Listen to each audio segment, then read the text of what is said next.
Q, what is our first question that we want to talk about and get the discussion going? The key elements that should be included in a minimum viable product, and how can founders ensure that they're prioritizing the right features in the early stages?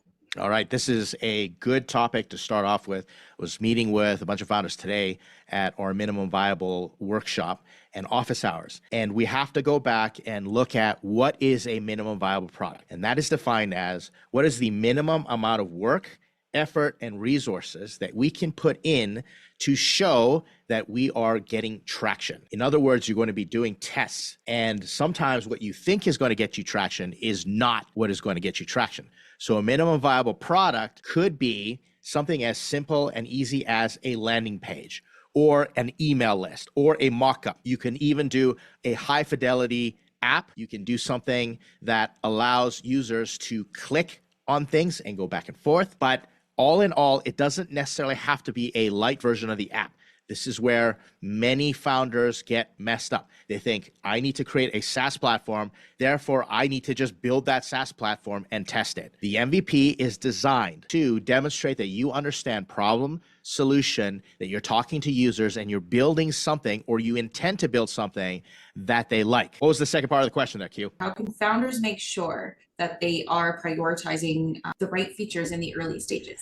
So how you make sure is very simple, but a lot of founders don't like to do this. The way to make sure is that you talk to your customers. That's the number one thing. As soon as you have that idea in your head, go talk to customers. And not only that, try and sell them on it, even if it doesn't exist. You can say things such as, when I have something to show you, would you be willing to take a look at it for me? How about we get you on my email list, or let me send you to that landing page? The customer, the user, will give you the feedback that you want to listen to determine what you're going to be putting in your MVP. My opinion, your opinion, Q's opinion, Jen's opinion, everybody's opinion does not matter as much as the customer. You're allowed to have assumptions, but until you talk to the customer, you risk getting into confirmation bias, all these cognitive biases in your head. You end up thinking to yourself, all right, you're laying there at night and you're dreaming about your solution.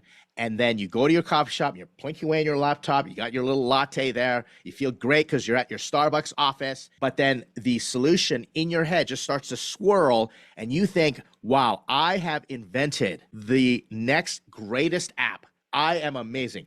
I am the next Mark Zuckerberg. Elon Musk has nothing on me. And that's what happens in your brain because you want to positively reinforce yourself and you're just an optimistic person. How you get past that is you talk to your customers and you say things such as, well, how do you normally solve the problem? Where are you frustrated?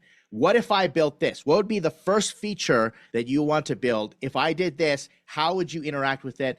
Those are the questions you want to ask, and that is all part of customer discovery, idea validation, and that is going to save you a whole heap load of trouble building the wrong MVP, because many founders come to Startups.com, our accelerator, and they've already built something, or they've YOLO'd in $150,000 of their retirement money, and they built an app, and nobody cares. Nobody's using it, and they're spending money every week on ads trying to get people to come to it.